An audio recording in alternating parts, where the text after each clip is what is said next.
Hello student, स्वागत है आप सभी का आज के सेशन में। कैसे हैं आप सभी लोग? चलिए बच्चे, स्टार्ट करते हैं आज के सेशन को। देखते हैं क्या क्या खबरें हमें आज याद करनी है। देखिए, सबसे पहले न्यूज जो है प्रधानमंत्री नरेंद्र मोदी को लेकर के है, क्योंकि कोई चीज इनोग्रेट हुई है। प्रधानमंत्री नरेंद्र मोदी के द्वारा शुरू की गई भारत की पहली घरेलू कार टी सेल थेरेपी, इसका नाम है नेक्स कार 19। इसका विकास इम्यूनो एसीटी नाम की कंपनी ने किया है, जो कि आईआईटी बॉम्बे और टाटा मेमोरियल हॉस्पिटल के शोध सहयोग से तैयार की गई है। ठीक है, तो यहाँ पे बच्चे दो तीन चीजें याद रखनी है। एक तो ये नेक्स CAR-19, ये है क्या? ये जो है पहली घरेलू यानी कि पूरी तरीके से भारत में बनी है। ये जो है बच्चे आपकी कार टी सेल थेरेपी, ठीक है, और इसे जो है इम्यूनो एसीटी नाम की कंपनी के द्वारा डेवलप किया गया है। ठीक है, और इसका जो शोध है, मतलब कि जिसने इसमें R&D किया होगा, वो है आपका आईआईटी बॉम्बे और दूसरा जो है आपका टाटा मेमोरियल हॉस्पिटल। ठीक है, इसमें बच्चे आपका थोड़ा सा इस थेरेपी के बारे में देख लेते हैं कि क्या इसमें चीजें हैं। यहाँ पे देखो, CAR यानी कि chimeric antigen divert T cell therapy के बारे में, इसमें विशेष रूप से टी सेल्स का शक्तिशाली कैंसर नाशक कार टी का प्रयोग किया जाता है। टी सेल्स एक प्रकार की श्वेत रक्त स्थिति होती है जिसमें कि प्राथमिक कार्य या टेक्नीशियन को नष्ट करना होता है। ठीक है, तो यहाँ पे बच्चे आपको याद रखना है कि जो टी सेल थेरेपी है, इसका इस्तेमाल, ये जो कार है CAR है कैमेरिक एंटीजन डाइवर्ट, इसका इस्तेमाल कहाँ पे किया जाएगा? जो कैंसर है, कैंसर की जो सेल्स होंगी, ठीक है, उनको जो है मारने के लिए, उनको खत्म करने के लिए इन टी सेल का इस्तेमाल किया जाएगा। तो ये जो टी सेल थेरेपी है, ये पूरी तरीके से जो है भारत में बनाई गई है। याद रखना बच्चे इसे, ठीक है, पूरी तरीके से भारत में बनाई गई है। और इसमें जो है कंपनी का नाम आपको याद रखना है इम्यूनो एसीटी। ठीक है, इम्यूनो एसीटी नाम की कंपनी है और भारत के प्रधानमंत्री यानी कि नरेंद्र मोदी के द्वारा इसको जो है आपका स्टार्ट किया गया है, इनोग्रेट किया गया है। इतना बच्चे आपको याद रखना है। यह उपचार विशेष प्रकार के ब्लड कैंसर के लिए, इसमें कैंसर फिर से उत्पन्न हो गया या प्रारंभिक उपचार से ठीक नहीं हुआ, ठीक है, उसके लिए किया जाता है। ठीक है, तो ब्लड कैंसर के लिए इसका इस्तेमाल किया जाता है। और इसमें जो है आपका, जैसे कि कैंसर आपका, आप लोगों को पता है बच्चे कि अगर ब्लड में है तो ब्लड कैंसर सबसे ज्यादा हार्मफुल होता है, क्योंकि ब्लड तो पूरे शरीर में है। ठीक है, कहीं एक जगह का, किसी अंग का ब्लड कैंसर अगर ठीक हो भी गया है ना, तो वो जो है दूसरी जगह उपज जाता है।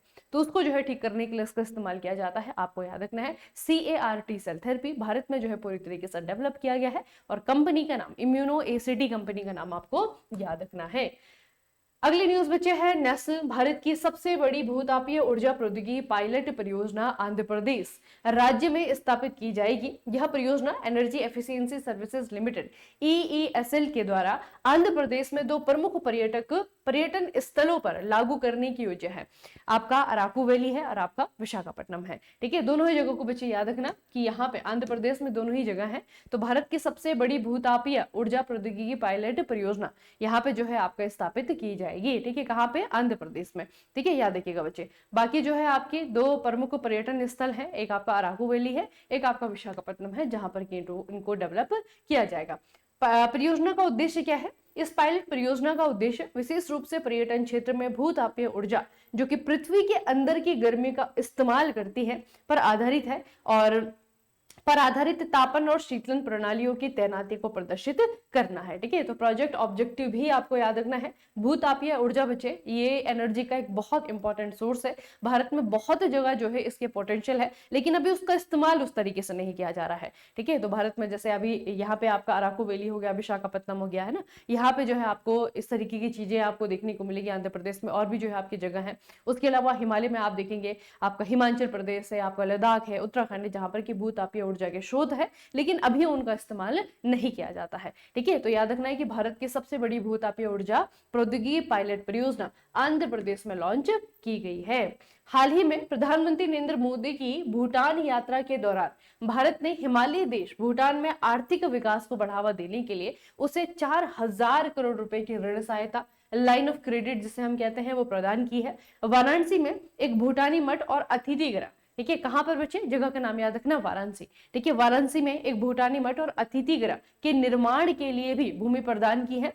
ये जो आपका मठ होगा गंगा नदी के तट पर बनाया जाएगा और आध्यात्मिक शिक्षा, सांस्कृतिक आदान प्रदान और तीर्थ यात्रा का केंद्र बनेगा। ठीक है, तो आपको प्रश्न किस तरीके से पूछा जाएगा कि हाल ही में एक भूटानी मठ और अतिथि गृह बनाने के लिए जमीन के लिए जो है आपका बनाने के लिए जमीन की मंजूरी कहां पे दी गई है? तो यह है बच्चे आपका वाराणसी। ठीक है, शहर का नाम याद रखिएगा। भारत और भूटान ने गैलेफू के पार हथीसार में एक आवर्जन जांच चौकी, इमिग्रेशन चेक पोस्ट स्थापित करने का भी डिसीजन लिया है। ठीक है, तो याद रखेंगे आप प्रधानमंत्री नरेंद्र मोदी की भूटान यात्रा के दौरान क्या क्या डेवलपमेंट हमें देखने को मिले हैं। अगला बच्चे कॉलिंस डिक्शनरी। अब जैसे जैसे साल खत्म होगा इस तरीके की न्यूज आपको खूब सारी देखने को मिलेंगी। एक तो आपका जैसे कि टाइम मैगजीन है, बहुत सारे आपकी मैगजीन है, वो भी जो है आपका पूरे साल को जो है आपका रैप करते हैं। ठीक है, तो उसमें जो है आपके बहुत सारे रिपोर्ट है, person of the year, sports person of the year, इस तरीके से जो है आपको चीजें देखने को मिलेंगी। दूसरा जो है बच्चे आपकी बहुत सारे रिपोर्ट के जो है आपके जो आंकड़े हैं वो भी जो है आपके जारी किए जाएंगे नवंबर में, दिसंबर में। ठीक है, और ये जो है आपका एक इस प्रकार की न्यूज आती है कि डिक्शनरी में अलग अलग डिक्शनरी है उनके द्वारा जो है पूरे साल भर का वर्ड ऑफ द ईयर क्या घोषित किया गया है। तो कॉलिंस डिक्शनरी ने भी इस साल के लिए 2025 के लिए आपका वर्ड ऑफ द ईयर जो है घोषित कर दिया है, और ये है बच्चे आपका वाइब कोडिंग। ठीक है, ये क्या है आपका वाइब कोडिंग। तो वाइब कोडिंग बेसिकली क्या है, ये शब्द जो है आर्टिफिशियल इंटेलिजेंस से जुड़ा हुआ है। इसका मतलब क्या है, इसका मतलब है कि खुद कोड लिखने के बजाय एआई चैटबॉट को निर्देश देकर के एप्लीकेशन या वेबसाइट बनाना। ठीक है, एप्लीकेशन और वेबसाइट बनाना बच्चे। ठीक है, अभी हम देख रहे हैं कि हम तो सिर्फ क्वेश्चन पेपर तक ही सीमित हैं, कि हमारा जो क्वेश्चन पेपर आ रहा है चाहे वो आरआरबी का है चाहे वो एसएससी का है, वो एआई बना रहा है ना। लेकिन लोग बच्चे इसका इस्तेमाल करके अपनी वेबसाइट तैयार कर रहे हैं, अपने लिए एप्लीकेशन तैयार कर रहे हैं। तो पहले ये काम किसका था, ये कोडर का काम हुआ करता था कि कोडर जो है कोडिंग करेगा, उसके बाद में जो है आपकी वेबसाइट बनेगी, उसके बाद में आपके एप्लीकेशन बनेंगे। ठीक है, लेकिन अभी आपका क्या है, एआई चैटबॉट को निर्देश देने हैं, प्रॉम्प्ट देने हैं, और वो जो है आपका पूरा का पूरा वेबसाइट जो है आपका क्रिएट कर देगा। ठीक है, तो ये काम बच्चे आपका मतलब खुद ना करके के एआई को जो है आपका निर्देश दे करके जब हम किसी वेबसाइट को या फिर ऐप को बना रहे हैं, उसे डेवलप कर रहे हैं, तो वो आपका वाइब कोडिंग है। ठीक है, क्या है वो वाइब कोडिंग है। ठीक है, तो याद रखना बच्चे। अगला है पंजाब पूरे राज्य में संशोधित भारत नेट योजना अमेंड भारत नेट स्कीम को लागू करने वाला देश का पहला राज्य बन गया है। अब थोड़ा इसके बारे में देखते हैं कि उद्देश्य क्या है, ऑब्जेक्टिव क्या है। देश की सभी ग्राम पंचायतों, घरों और संस्थानों को ब्रॉडबैंड कनेक्टिविटी प्रदान करना है। ठीक है, ये है आपका भारत नेट योजना। तो भारत नेट योजना जो है आपका, नेट से आपको समझना है बच्चे, ये इंटरनेट कनेक्टिविटी की बात हो रही है। ठीक है, तो भारत नेट योजना के तहत क्या किया जाएगा, हमारी जितनी भी ग्राम पंचायतें हैं, जितने भी घर हैं, जितने भी संस्थान हैं, उनको कनेक्टिविटी प्रदान की जाएगी। ठीक है, इसके अलावा ग्रामीण क्षेत्रों में ई स्वास्थ्य और ई गवर्नेंस सर्विसेज, ई हेल्थ और ई गवर्नेंस सर्विसेज भी प्रदान करना है।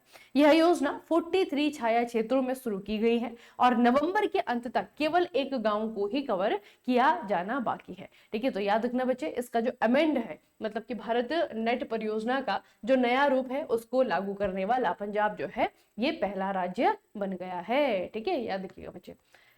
अगला है साहित्य अकादमी पुरस्कार 2025। साहित्य अकादमी 14 नवंबर को नई दिल्ली के त्रिवेणी सभागार में वार्षिक बाल साहित्य पुरस्कार 2025 का आयोजन किया गया, और इसमें जो है बच्चे आपके कुछ विनर निकल करके आए हैं, तो इनको हमें याद रखना पड़ेगा। ठीक है, इसमें साहित्य अकादमी के जो वर्तमान अध्यक्ष है माधव कौशिक, बाल साहित्य पुरस्कार की उन्होंने घोषणा करी है। टोटल जो है 24 राइटर्स को, टोटल बच्चे आपके 24 लेखकों जो है आपका सम्मान दिया गया है बाल साहित्य पुरस्कार। लेकिन इसमें क्या होता है कि 24 जो है अलग अलग लैंग्वेजेस को जो है चुना जाता है। ठीक है, तो 22 तो वो भाषाएं हैं जो कि 8वीं अनुसूची में आती है, जो कि हमारी ऑफिशियल लैंग्वेजेस है। ठीक है, और 2 जो है आपका, एक राजस्थानी आती है और एक जो है आपकी अंग्रेजी आती है। ठीक है, तो टोटल हो जाती है 24 भाषाएं। तो 24 भाषाओं के अलग अलग राइटर्स को जो है आपका चुना जाता है साहित्य पुरस्कार के लिए। तो इस बार का जो बाल साहित्य पुरस्कार की विजेता है, हमें याद रखने हैं अंग्रेजी और हिंदी के। अंग्रेजी की अगर हम बात करें, नितिन कुशालप्पा। ठीक है, नितिन कुशालप्पा एमपी, कहानियों की किताब दक्षिण भारतीय मिथक और दंत कथाएं रिडोट। ठीक है, बेसिकली ये जो है इनकी स्टोरी बुक्स है। ठीक है, जिसके लिए इनको ये आपका दिया गया है। उसके बाद में बच्चे हिंदी की अगर हम बात करें, सुशील शुक्ला को हिंदी का बाल साहित्य पुरस्कार दिया गया है। इनके है 1/12। ठीक है, 1/12 जो है इनकी किताब के नाम है, इस किताब को दिया गया है। ठीक है, तो याद रखना बच्चे, नितिन कुशालप्पा एमपी, ये जो है इनकी स्टोरी बुक है South Indian myth and fables retold, ये इनकी इंग्लिश की बुक है, और इनको जो है इस किताब के लिए दिया गया है बाल साहित्य पुरस्कार। और जो हिंदी के राइटर है सुशील शुक्ला, उनको 1/12 नाम की किताब के लिए दिया गया है बाल साहित्य पुरस्कार 2025। ठीक है, तो सारे के सारे 24 जो राइटर हैं वो हमें याद नहीं रखने हैं, बस 2, एक आपके अंग्रेजी के राइटर, एक हमारे हिंदी के राइटर। ठीक है, 1/12। अगला है बच्चे सीमा सुरक्षा बल बॉर्डर सिक्योरिटी फोर्स ने मध्य प्रदेश की अपनी ग्वालियर अकादमी में अपनी पहली पूर्ण महिला दुर्गा ड्रोन स्क्वाड्रन का अनावरण किया है। ग्वालियर स्थित बीएसएफ अकादमी का ड्रोन युद्ध विद्यालय स्कूल ऑफ ड्रोन वॉरफेयर मानव रहित हवाई प्रणाली, ड्रोन रोधी अभियानों और संबंधित कृत्रिम बुद्धिमत्ता अनुप्रयोगों में कर्मियों को सक्रिय रूप से प्रशिक्षण दे रहा है। तो बच्चे आपको क्या याद रखना है, Durga drone squadron. Durga drone squadron basically क्या है, इसमें सारे के सारे जो ऑफिसर्स है, सारे के सारे जो हमारे जो हमारे बीएसएफ के जवान हैं वो महिलाएं हैं, ठीक है, महिला जवान है। तो बीएसएफ की जो पहली महिला कह सकते हैं पहली पूर्ण महिला स्क्वाड्रन है दुर्गा ड्रोन स्क्वाड्रन। ये जो है मध्य प्रदेश के ग्वालियर में अपनी जो अकादमी है वहां पे इसका अनावरण किया गया है, याद रखना है आपको, ठीक है। बाकी बच्चे ग्वालियर स्थित जो बीएसएफ अकेडमी है इनका जो है ड्रोन युद्ध विद्यालय, drone school of drone warfare जो है मानव रहित हवाई प्रणालियों, ड्रोन रोधी अभियानों और संबंधित कृत्रिम बुद्धिमत्ता अनुप्रयोगों में कर्मियों को सक्रिय रूप से प्रशिक्षण दे रहा है, ठीक है। तो याद रखना बच्चे, यहाँ पे ग्वालियर में इनका इंस्टीट्यूट है जिसमें कि हमारी जो दुर्गा ड्रोन स्क्वाड्रन है इनको जो है बच्चे ट्रेन किया जा रहा है, इनको जो है आपका एक तरीके से इनको जो है आपका ट्रेन किया जा रहा है, इनकी ट्रेनिंग यहाँ पे चल रही है जिसमें कि बहुत सारी चीजों में उनको ट्रेन किया जा रहा है, ड्रोन को इस्तेमाल करने में, ड्रोन को उड़ाने में, साथ ही जो है एआई का इस्तेमाल करने में, ठीक है, उनको जो है प्रशिक्षण दिया जा रहा है। तो दुर्गा ड्रोन स्क्वाड्रन आपको याद रखना है किसकी है, ये है आपकी सीमा सुरक्षा बल की। अगला बच्चे, EdelGive Hurun India philanthropy list 2025, इसमें 191 दानवीरों ने कुल 10,000 करोड़ रुपए का योगदान दिया है। लगातार चौथे वर्ष एचसीएल टेक्नोलॉजीज के संस्थापक शिव नादर देश के सबसे बड़े दानवीर बने हैं। उन्होंने 2025 में कुल 2,708 करोड़ रुपए का दान दिया है। इस साल की लिस्ट में 24 महिलाएं शामिल हैं। रोहिणी नीलेकणी 204 करोड़ के योगदान के साथ में भारत की सबसे उदार महिला बनी है, ठीक है। तो बच्चे इनको याद रखना है। अब जैसे मैंने आपको कहा ना, जैसे साल आपका खत्म होता जाता है तो इस तरीके की रिपोर्ट जो है हमें देखने को मिलती है, ठीक है। तो साल जो है आपका खत्म होने वाला है, नवंबर है, दिसंबर के महीने में खूब सारी रिपोर्ट जो है आपको देखने को मिलेंगी, ठीक है। तो इस साल की लिस्ट में जो है आपकी 24 महिलाएं शामिल हैं, ये भी याद रखना। और लगातार चौथे साल एचसीएल टेक्नोलॉजीज की जो संस्थापक है शिव नादर, वो देश के सबसे बड़े दानवीर बने हैं, ठीक है, याद रखिएगा बच्चे। बाकी भारत के टॉप 3 सबसे उदार व्यक्ति में अगर हम देखेंगे तो शिव नादर तो पहले नंबर पे है, मुकेश अंबानी दूसरे नंबर पे है, बजाज फैमिली जो है आपके तीसरे नंबर पे है। अगली न्यूज बच्चे आपकी एक समिट है, एक समिट हमें याद रखना है, ये है आपका 2027 में यूनाइटेड नेशन का कॉप 32, ठीक है। कॉप 32 बच्चे जलवायु शिखर सम्मेलन यूनाइटेड नेशन का, ठीक है। और ये इसकी जो समिट की वेन्यू है 2027 के लिए वो जो है डिक्लेयर हो गई है। तो ये देश है आपका इथियोपिया। इथियोपिया 2027 में जो यूनाइटेड नेशन का क्लाइमेट चेंज समिट होगा कॉप 32, वो इथियोपिया के द्वारा होस्ट किया जाएगा। इस वर्ष के आयोजन के पूर्ण सत्र में इथियोपिया ने पुष्टि की कि साथी अफ्रीकी देशों ने 2027 के सम्मेलन को अपनी राजधानी अदिस अबाब में आयोजित करने का समर्थन किया है। हालांकि अगले साल होने वाले कॉप 31 की मेजबानी का तात्कालिक विकल्प अभी भी अनिश्चित है, क्योंकि ऑस्ट्रेलिया और तुर्की दोनों ही इसके लिए प्रतिस्पर्धा कर रहे हैं, ठीक है। तो अभी हम फिलहाल इतना ही याद रखेंगे कि कॉप 32 कहाँ पे होगा, इथियोपिया में होगा बच्चे, ठीक है। और थोड़ा सा इसकी बात अगर हम कर लेते हैं इस साल के, अभी जो है आपका कॉप 30 हो रहा है और ये बच्चे आपका कहाँ पे है, ब्राजील में, ठीक है। ब्राजील में एक शहर है बेलेम नाम का शहर है, वहां पे आपका COP 30 हुआ है, ठीक है। बाकी अगले साल की अगर हम बात करें, कॉप 31 की अगर हम बात करें तो इसका जो है अभी ढंग से नहीं पता, मतलब अनिश्चित है, ठीक है। ये क्योंकि ऑस्ट्रेलिया और तुर्की दोनों ही इसके लिए प्रतिस्पर्धा कर रहे हैं। देखते हैं जिस दिन फाइनलाइज हो जाएगा नाम वो आपको बता दिया जाएगा, ठीक है। तो COP 31 यानी कि 2026 के होस्ट का भी मालूम नहीं है, लेकिन 2027 का होस्ट हमें पता लग गया है, इथियोपिया, ठीक है। अफ्रीकन कंट्री है बच्चे इथियोपिया। अगली न्यूज साइंस एंड टेक्नोलॉजी से रिलेटेड है, बहुत इंपॉर्टेंट न्यूज है, कहीं ना कहीं आपको देखने को मिलेगी। प्रधानमंत्री नरेंद्र मोदी ने भारत को विज्ञान और नवाचार के क्षेत्र में नई ऊंचाइयों पर ले जाने वाले महत्वपूर्ण आविष्कार राष्ट्र को समर्पित किए हैं, ठीक है। अब ये आविष्कार थोड़ा सा हमें याद रखने पड़ेंगे बच्चे, कौन कौन से आविष्कार हैं। सबसे पहले है आपका QSIP क्या है, ये क्वांटम सिक्योरिटी चिप है, क्वांटम सिक्योरिटी चिप है। QSIP भारत की पहली स्वदेशी क्वांटम सिक्योरिटी चिप है, जिसे क्वांटम युग में साइबर सुरक्षा को बढ़ावा देने के लिए डिजाइन किया गया है। दूसरा जो है आपका 25 क्यूबिट है, ठीक है, क्वांटम प्रोसेसिंग यूनिट QPU, ठीक है, 25 क्यूबिट नाम है इसका, क्वांटम प्रोसेसिंग यूनिट है। ये बेसिकली क्या है, भारत की पहली क्वांटम कंप्यूटिंग चिप है जिसे बेंगलुरु स्थित स्टार्टअप QPI AI के द्वारा विकसित किया गया है। यह सुपर कंडक्टिंग क्यूबिट पर आधारित है जो कि भविष्य में क्वांटम कंप्यूटिंग में महत्वपूर्ण भूमिका निभाने के लिए डिजाइन किया गया है। ठीक है, तो दो बच्चे ऐसे आविष्कार हैं जो कि प्रधानमंत्री नरेंद्र मोदी ने देश को समर्पित करती हैं। एक आपका QSIP है, क्वांटम सिक्योरिटी चिप, और दूसरा जो है आपका 25 क्यूबिट QPU है जो कि आपका क्या है, क्वांटम प्रोसेसिंग यूनिट है। ठीक है, तो दो चीजें आपको याद रखनी है, ये जो है आपके भारत को दे दिए गए हैं। ठीक है, उसके अलावा बच्चे मैंने आपको पहले भी बताया है कि महापैक ये सबसे अच्छा ऑप्शन है, क्योंकि आप क्या करते हैं, बहुत सारे एग्जाम के प्रिपरेशन करते हैं और हर एग्जाम के लिए जो है अलग से टेस्ट सीरीज परचेज करते हैं। ठीक है, जो कि एक बहुत बड़ी समस्या है क्योंकि हर बार जो है आपको अलग से पैसे देने पड़ते हैं। ठीक है, तो अगर आप बहुत सारे एग्जाम के प्रिपरेशन करते हैं, खास करके हमारे टेक्निकल मैकेनिकल इंजीनियरिंग के अलग अलग एग्जाम के अगर आप लोग प्रिपरेशन कर रहे हैं, ठीक है, तो सभी का बच्चे एक सॉल्यूशन टेस्ट सीरीज जो है आपको दिया जा रहा है। जैसे महापैक आपका कोर्स है ना, उसी तरीके से जो है आपका ये महापैक है टेस्ट सीरीज का।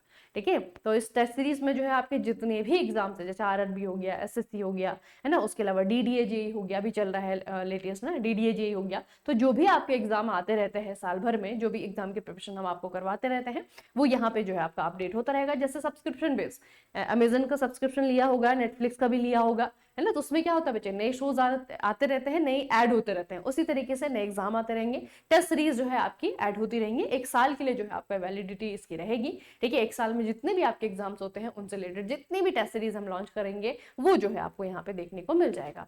ठीक है, तो ये जो है बच्चे आपका शायद पहले 100 स्टूडेंट के लिए जो है यहाँ पे आपका ये डिस्काउंट चल रहा है। ठीक है, वो थोड़ा सा आप देख लें। उसके अलावा जो है एक बहुत अच्छा ऑप्शन है अपने पैसे बचाने का, पूरे साल भर में आप अलग अलग जो है टेस्ट सीरीज खरीदते हैं, तो उसका जो है आपका ये सॉल्यूशन है ना। खास करके बच्चे इसकी खासियत ये है कि टेक्निकल नॉन टेक्निकल दोनों ही आपको मिल रहे हैं। ठीक है, टेक्निकल नॉन टेक्निकल जो है दोनों ही मिल रहे हैं। बाकी जो सिर्फ पर्टिकुलरली SSC JEE के लिए प्रिपेयर कर रहे हैं बच्चे, नॉन टेक्निकल की टेस्ट सीरीज जो है आपकी लॉन्च हो गई है, सारे के सारे टेस्ट जो है इसमें आपके डल चुके हैं, जितने डल चुके हैं उनको देते रहिएगा। RRB JEE CBT 1 इसके भी जो है टेस्ट सीरीज आपके डल रहे हैं। ठीक है, मतलब ये ऑन है अभी, तो इसके जो है आपके शेड्यूल के साथ में टेस्ट मिलेगा, इसको भी जो है आप प्रिपेयर कर सकते हैं, परचेस कर सकते हैं। चलिए फिर आज का सेशन हम यहीं पे समाप्त करेंगे, मिलेंगे फिर कल के सेशन में। तब तक के लिए पढ़ते रहिए, बढ़ते रहिए, अपना खूब सारा ख्याल रखिएगा। आप सभी का बहुत बहुत धन्यवाद।